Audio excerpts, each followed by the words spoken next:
یہاں پہ ملاحظہ کریں شیخ صاحب، اپنے خلیفے کا یہ جب بتا دینا بھائی، تم نے خود کہا تھا نا سند کی بات نہیں کرنا، تو سند کی بات نہیں. یہ کتاب الاوسط من السنن والاجماع والاختلاف للنیسابوری، ایک کا جواب دینا.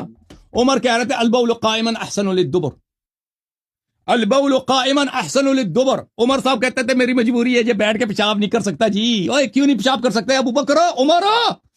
اور کہتا ہے نیچے سے کھل جاتا ہے جی، احسن للدبر، نیچے سے نیچے سے مقعد تشریف جو ہے وہ پف کھل جاتا ہے. اور بھائی کیا ہوا تھا شیخ صاحب، کیا ہوا تھا کہ خلیفہ کھڑے ہو کے بیٹھ کے پیشاب نہیں کر سکتے تھے نا؟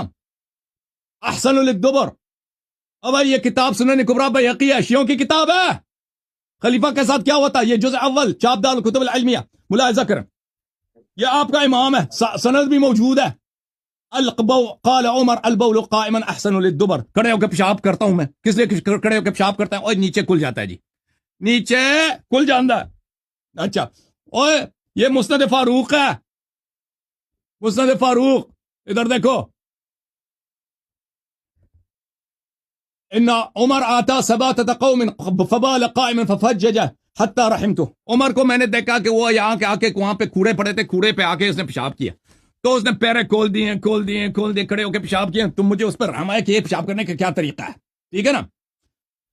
پھر عمر صاحب کا یہ دیکھو، قال عمر بن الخطاب البول قائما احسن للدبر والبول جالسا ارخى للدبر. کھڑے ہو کے پیشاب کرنے سے جو ہے اس کا تشریف جو ہے کھل جاتا ہے، کھل نہیں جاتا، وہ ٹائٹ ہو جاتا ہے. بیٹھ کے پیشاب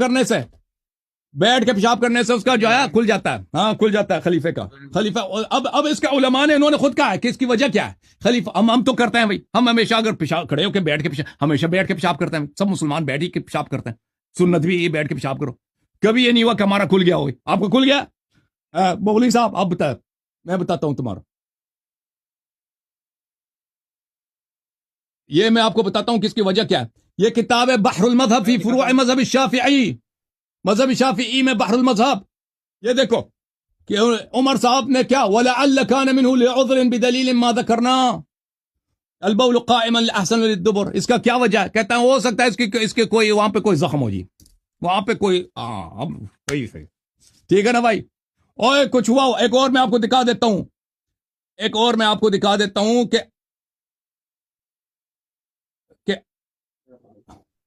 کہ عمرو بن العاص، جس کا خود آپ لوگوں نے دیکھا ہے کہ اس کی اپنی نسب کیا ہے. یہ دیکھو، یہ غریب الحدیث ہے ہروی صاحب کی، یہاں پر احادیث عمرو بن العاص. عمرو بن العاص یہ سند بھی موجود ہے، یہاں پہ نہیں کہنا کہ سند نہیں ہے. عمر صاحب سے کہا، عمر نے کہا لقد صرت تصير عاشق. عمر تو جو ہے کسی عاشق کی طرح مصر سے ادھر آیا. اس نے کہا وَإِنِّي وَاللَّهِ مَا تَعَبَّتْنِي الْإِمَا وَلَا حَمَلَتْنِي الْبَغَايَا فِي غُبَرَاتِ الْمَآلِ.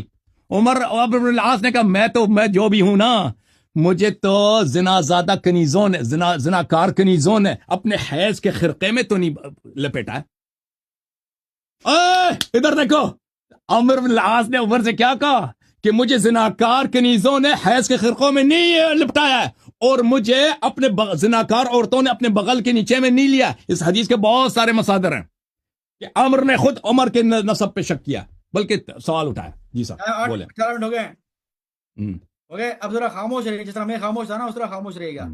اب میں دکھاتا ہوں شیعہ مذہب میں کیا باتیں ہیں. ٹھیک ہے جی. سب سے پہلی بات انہوں نے